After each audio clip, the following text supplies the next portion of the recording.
is there anybody any of the men who didn't get to read? I think all the men read already, right? No, he doesn't wanna, all right. But you had such a small role. Will you come and read Jesus/Jesus? Okay. It's over here. I have to give it to you, don't I? Who's where? He has to be Jesus because he was screaming for tacos. Right, okay, and then I It's a have step up from Rocco. a very small part, it's only the last 2 pages which are over there, and that's the policeman. So, Jim, are you still here? Oh, there you are, you're ready. I'm looking for you over there. Jim, read the policeman, please. Because I thought he was, remember when he came in, he sat over there? He was saying, then he came here. He was just crossing people at the wall. I have eidetic memory, I always saw him over here. Okay, so, and then stage directions, where are the stage directions come? I even marked stage directions. Put a female on it. Yeah. Okay, so, describe the characters. A bartender named Jesus, a play in one act by Jerry Casagrande. And he's from Alexandria, Virginia. Yes. Characters: Peter, 40, a tourist. Jesus, 33, or Jesus, a bartender. Policeman: we are in a hotel bar in the beachside resort in Mexico. A door stage left exits to the hotel off stage. A glass door stage right exits to a path that leads to the beach. The path might be marked with a few stepping stones and an arrow-shaped sign, a la playa.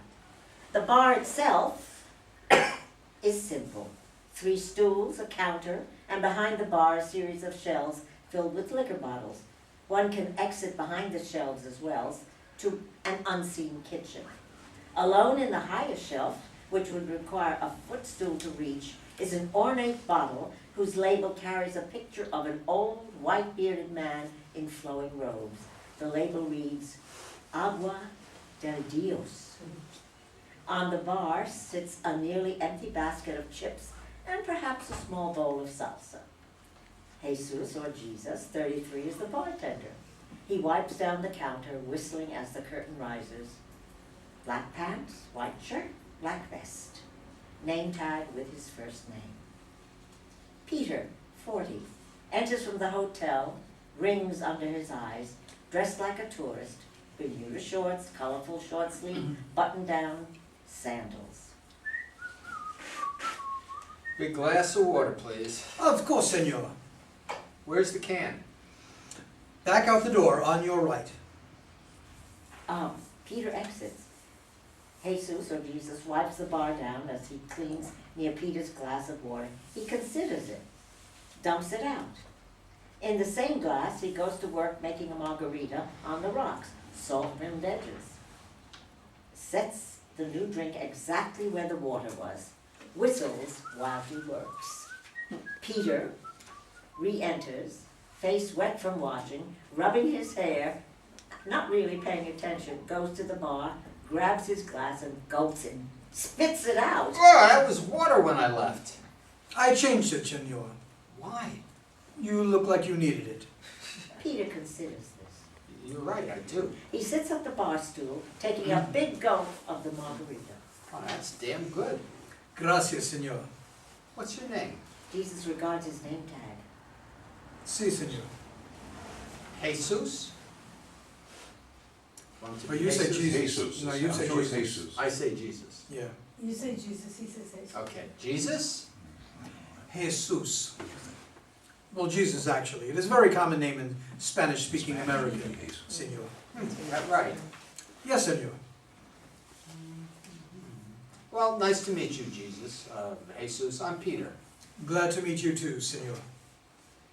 I don't have much of an accent for a Mexican guy. I grew up in Las Vegas. Las Vegas, Nevada. My parents ran a hotel there, casino attached. It was little, just slots, and on the weekends my mom, dad, and uncles would deal blackjack. No shit. See, shit. Jesus, the casino owner from Vegas. My parents own the casino. Right, Mary and Joseph. Actually, yes. I guess that's why they named me Jesus. That and because they ran a casino, which isn't really the most noble enterprise, sort of like bartending. They figured they'd buy some credits with God by naming their firstborn after him. You want something to eat? What do you recommend? Well, the grilled tilapia is wonderful. Okay, tilapia it is. Jesus exits to the kitchen behind the shelving unit. Peter reaches for the chips, eats one, reaches again, and the basket is empty, which he proves by lifting it upside down and shaking it. He groans, lowers his head, rubs the back of his neck. Jesus re-enters quietly, sees the empty basket of chips, replaces it with a full basket. Tilapia will be up shortly. Great. Can you get me more chips, you think? Basket is full, sir. How did you? You mind me saying, senor, you don't look so good. Yes, I mind you saying that. I'm sorry, it's just that most people who come here are very relaxed. Maybe the first day or two they're stressed, but they settle in and are very happy. I know you've been here 5 or 6 days because I've seen you in the hotel, but you don't look happy or relaxed. Well, enough of that. You were my bartender tonight, not my therapist. Of course. You'd be surprised how often it is the same thing. What is? Bartender and therapist. For example, there was this kid in here the other day, well, probably 19 or 20 years old. What's the drinking age here anyway? 18. Anyhow, he was really troubled. He had been here 4 days and had been contemplating suicide the whole time. Was on the verge of committing it, actually. No shit. See, shit. His parents were quite wealthy. They're from New York and own a home here. The kid had run out of that home 4 days earlier to stay here in our hotel. He was running away from his life. It was awful, you know. He described it as a very busy life, a very crowded life.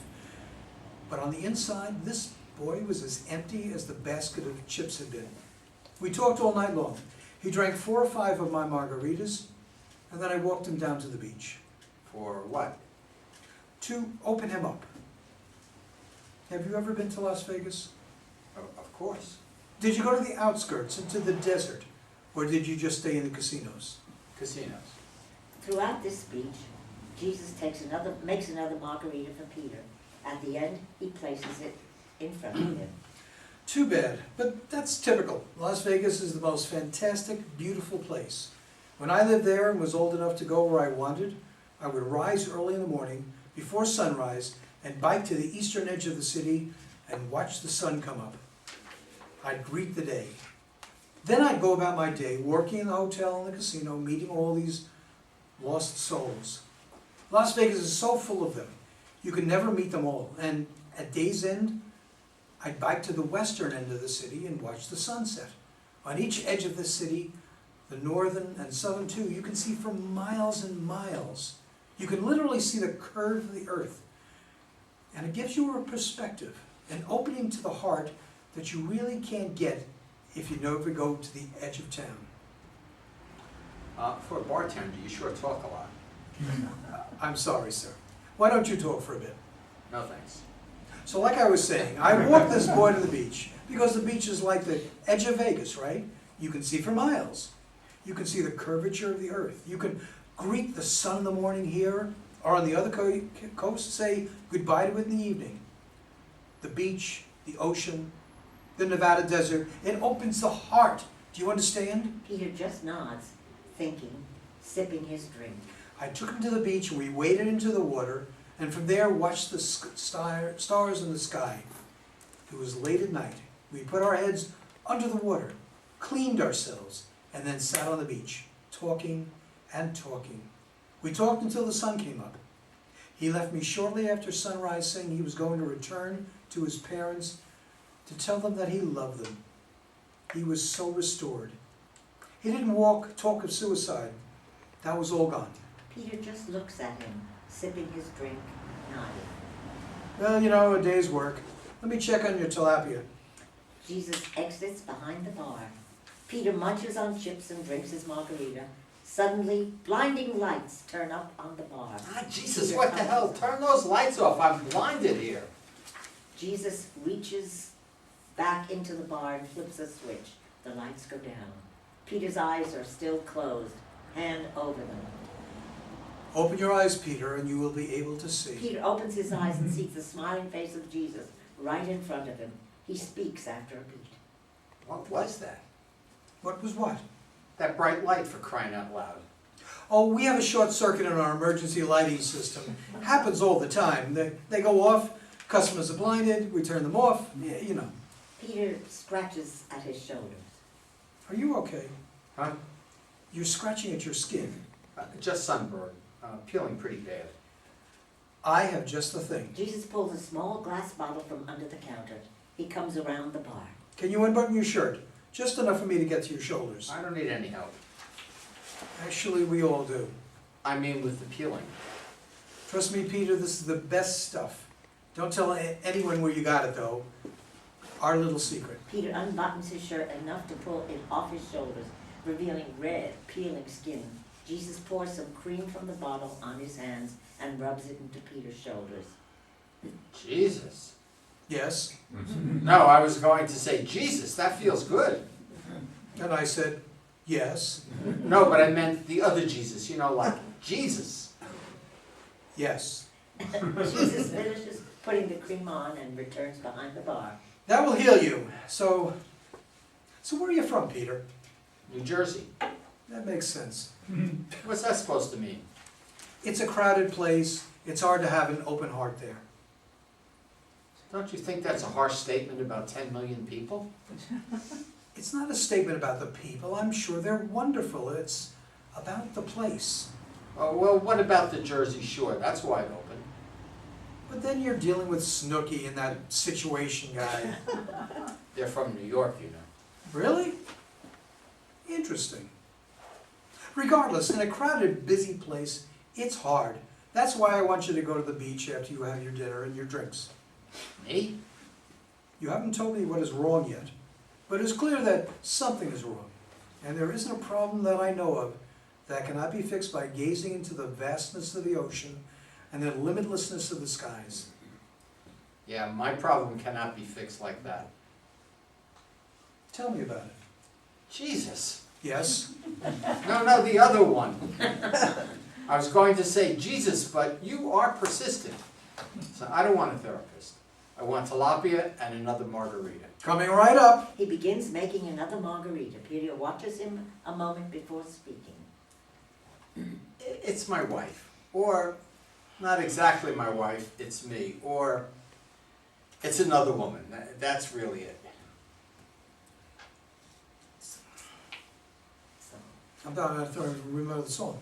Some people say there's a woman to blame, but I know it's my own damn fault. Jesus places a margarita right in front of Peter. Truer words, never spoken. Scripture is found everywhere, you know.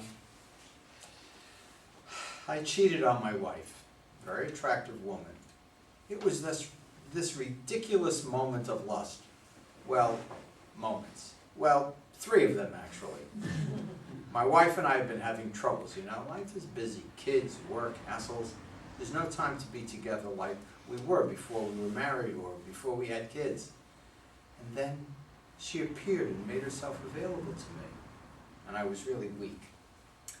Aren't we all? I wish it happened only once.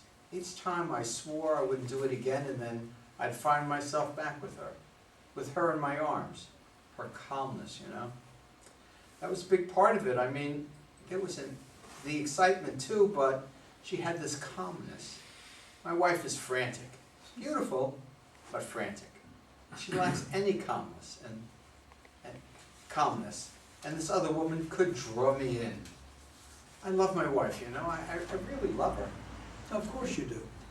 And so I planned this trip for us, to get back to her, to get back to us, to let her relax, for us to reconnect. I thought 1 week under the Mexican sun, swimming, relaxing, enjoying each other, and I thought that would restore us, but she is still so frantic.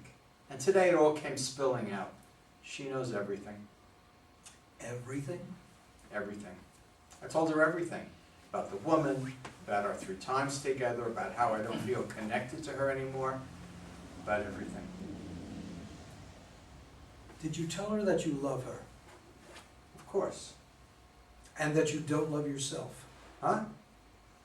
No, what are you talking about? It's clear, isn't it? You don't love yourself one bit. The Buddha said one should seek for others the happiness one desires for himself. The Buddha? Yes, I'm Buddhist. Converted when I was 16. My parents didn't like it a bit, but you know, teenagers have to rebel. But you don't have to, but if you don't love yourself, you'll seek only unhappiness for yourself, and you won't be able to seek happiness for, or even truly love another. You need to love yourself, Peter, and find your own happiness. And then you will be able to truly love your wife and help her find happiness. You know, Jesus said something very similar. Did he? I wasn't aware of that. Your tilapia must be ready by now. Jesus goes behind the shelves and in a minute returns with a plate of fish. It's a whole fish, head on. He places it in front of Peter. Buen approvecho. Ooh, you didn't say there would be a head on this thing. Is that a problem? It's looking right at me. I don't like that. Perhaps it's a metaphor. It's a fish. A dead fish staring at you makes you uncomfortable. Of course, the fish cannot see you. And even if it could, fish don't think, and they certainly don't make judgments. And so your discomfort stems not from the fish's gaze, but rather from the examination you imagine you are undergoing from the fish, and the judgment you imagine the fish is putting on you. In fact, it is your own self-destructive examination and self-judgment. I just think it's really gross to have a fish head on my plate. Could be that too. Jesus dries the glasses as Peter cuts into the fish and hits something hard. He cuts some more, but struggles. He examines the fish with his fingers and pulls a coin from the fish's body. Look at this. He shows the coin to Jesus. It was in my fish, right inside its body. How the hell did it get in there? I don't know. But why don't you keep it, Peter? I think it will bring you good fortune. Yeah, maybe you're right. He puts the coin in his pocket and eats his fish as Jesus continues to dry glasses. Peter's eye catches the liquor bottle on the topmost shelf, the Agua del Dios. Jesus? Yes, Peter. What is that bottle on the top shelf? Agua del Dios, the water of God.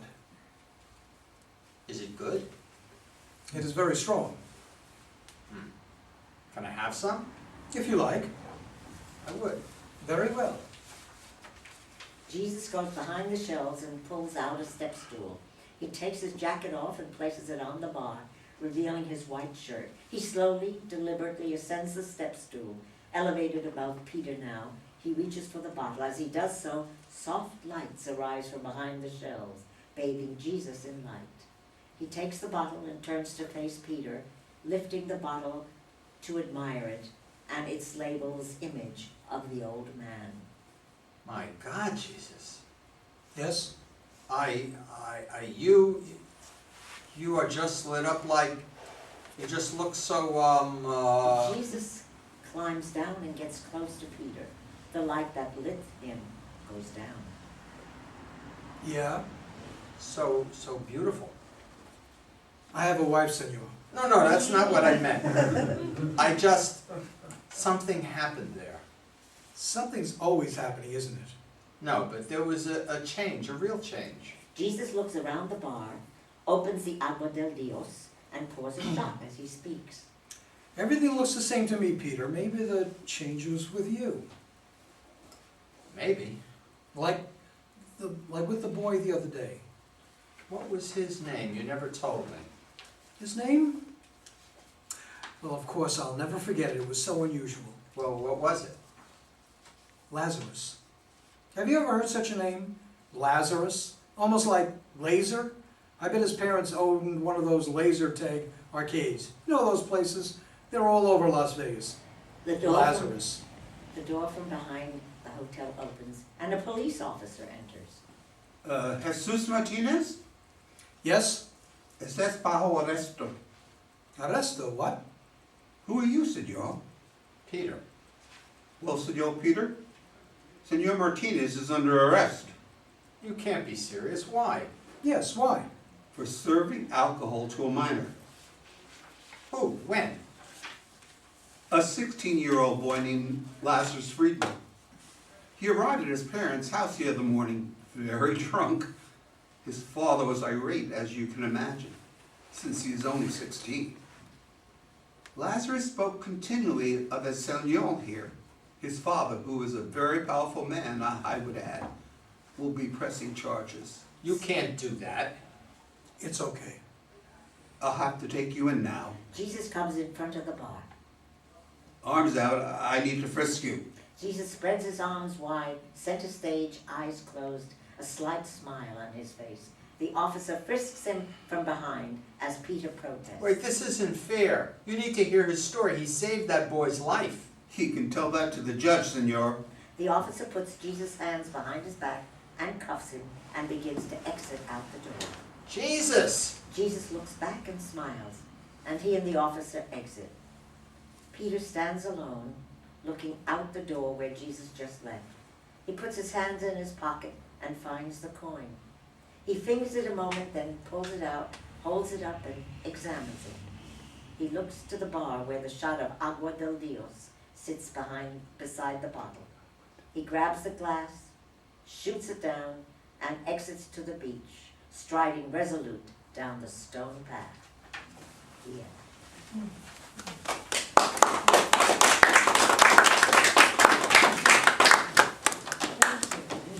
Okay, so, what would we like to tell Jerry? How's it going? How many drinks did that guy have? Peter must have been sloshed. I think it was like 4. He said 4 or He 5. just wanted a glass of water.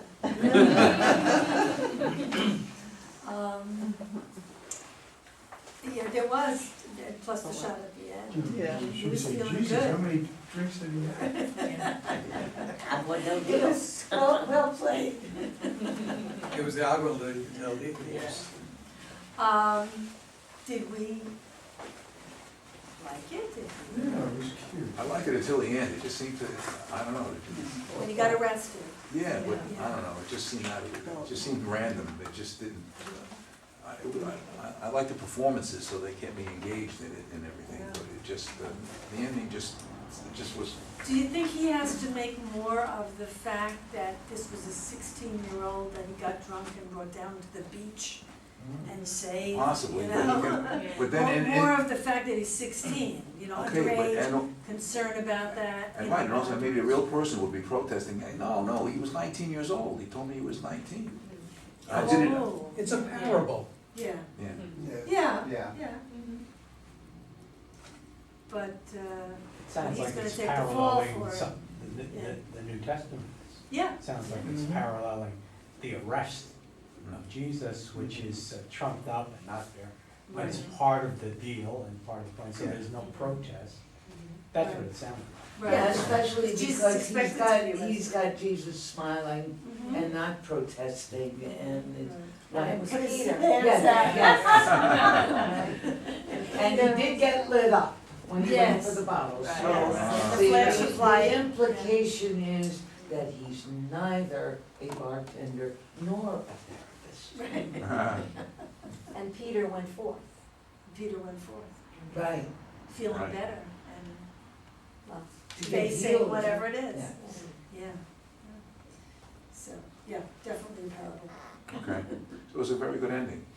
Oh. I'm sure now. Has to come with no explanation.